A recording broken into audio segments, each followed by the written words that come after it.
Merry meet! This is High Priest Ogonslav from the Covenant of the Open Mind. Hail and welcome.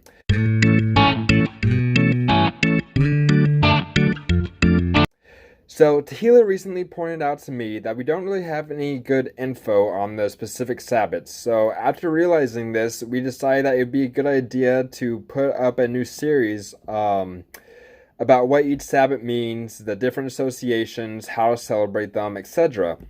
Now, I love writing rituals and spells and celebrating the Sabbats and Espits, so I was really excited to personally do this series, so I just jumped right on board. I was like, hey, I want to do this.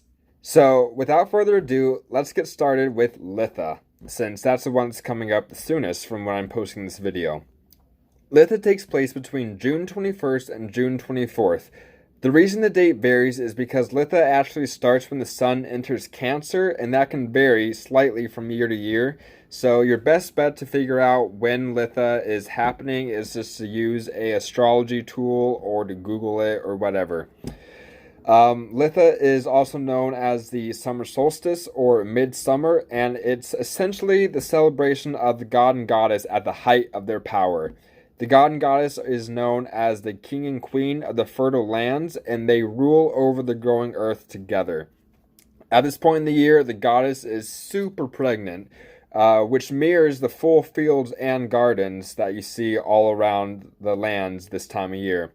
The god, also known as the Oak King or the Sun King, you'll hear those terms used interchangeably. It all just both those terms refer to the god. He represents the summer sun, and he nurtures and protects the earth goddess at this time of year. This day marks the height of the Oak King's power. However, this day also marks when the Oak King's rival is born, the Holly King. Because of this, Litha is one of the longest days of the year. In fact, it is the longest day of the year. But after today, after Litha, the days will start getting a little shorter, and the sun's peak will be a little lower in the sky every single day. The Oak King's power, which represents summer, starts to fade after Litha, and the Holly King's power, which represents winter, starts to grow. This is why today marks when the days start succumbing to the night. The power of the sun at solstice is protective, healing, empowering, revitalizing, and inspiring. It adds a powerful charge to all spells, crystals, and herbs, and divination is also a very common practice on this holiday. So, now that we understand a little bit more why we celebrate Litha, let's get into the nit and gritty of the different symbols and associations of the holiday. This Sabbath is all about the sun celebration, so think solar colors, yellows, oranges, golds, reds. All of these colors are very appropriate this time of year, so feel free to decorate your altar with any of these types of colors. Celebrating around a bonfire is also very common on Litha. The bonfires represent the sun's fullness and is a reflection of the sun at the peak of its strength. The wood that was burned in the bonfires would often be oak, which would represent the Oak King, and the ashes were scattered on fields to ensure a good harvest. Now, as for herbs, they were harvested on this day of Litha because they were believed to be more potent, but not every single herb, only herbs that would peak at this date, which includes the following: bay, chamomile, mugwort, orange blossom, St. John's wort, sunflower, elderflower, passion flower, thyme, lavender, and pine. All these herbs are great to use for incense blends, for just decorating your altar with. These are all great ways to honor the gods and goddesses of Litha, which I'll go into more detail later of what god and goddesses are associated with Litha. Now, in terms of animal symbols, there are many animals that are associated with Litha, but I've decided to choose only a few of the following, only because there's so many animals associated with, we can make a full video on that.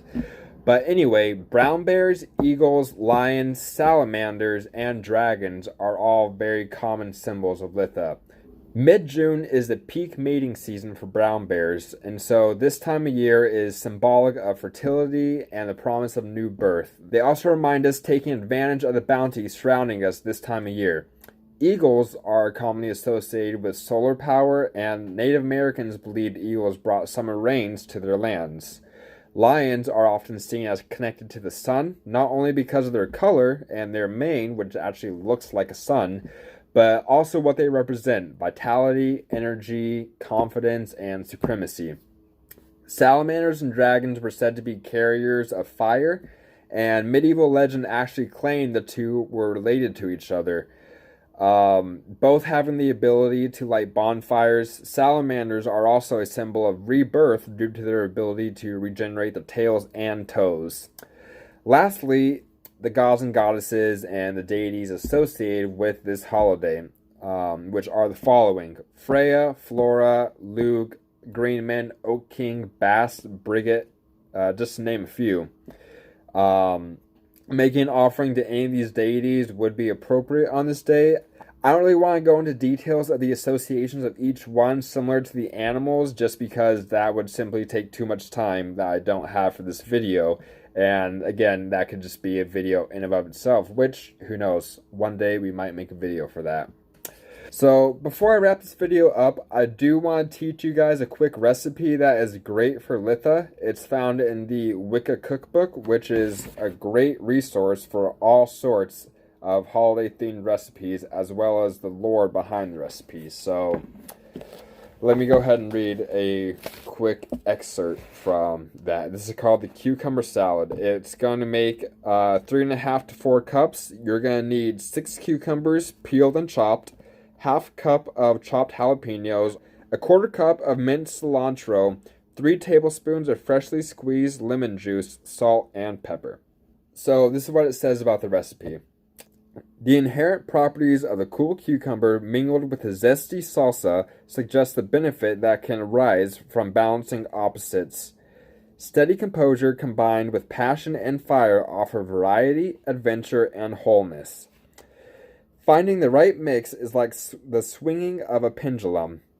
To help you equalize the polarities of your opposite characteristics, look in the mirror or reflective water and say the following: Mother, Father, Divine Source, allow me to always see the significance of blending the cool and calming influence along with the spicy, passionate side of my nature. This will enable me to have a life balanced, whole, and creative. This recipe comes from our sister Paige Kister, who has been interested in women's spirituality for several years. So as for the actual directions on how to make the recipe, combine the cucumbers, jalapenos, and cilantro in a bowl, sprinkle in the lemon juice, mixing well, season with salt and pepper. And it says here the salsa tastes delicious over fish, pork, beef, chicken, or salad. Alternatively, you can use it as dip. Now, I personally have not made this recipe, but I definitely do want to on this coming up holiday. It sounds super delicious, and I will definitely give you guys an update for those who are on our Discord server on how it turns out and how it tastes. But, however, that's all the time I have for you guys in this video. Hopefully, I provided enough info for you all to be able to understand why we celebrate Litha, as well as how to celebrate it. If you're interested in attending our Litha ritual remotely, feel free to join our Discord server. More info on how to do that can be found on our website. But other than that, from everybody at the Covenant of the Open Mind, blessed be.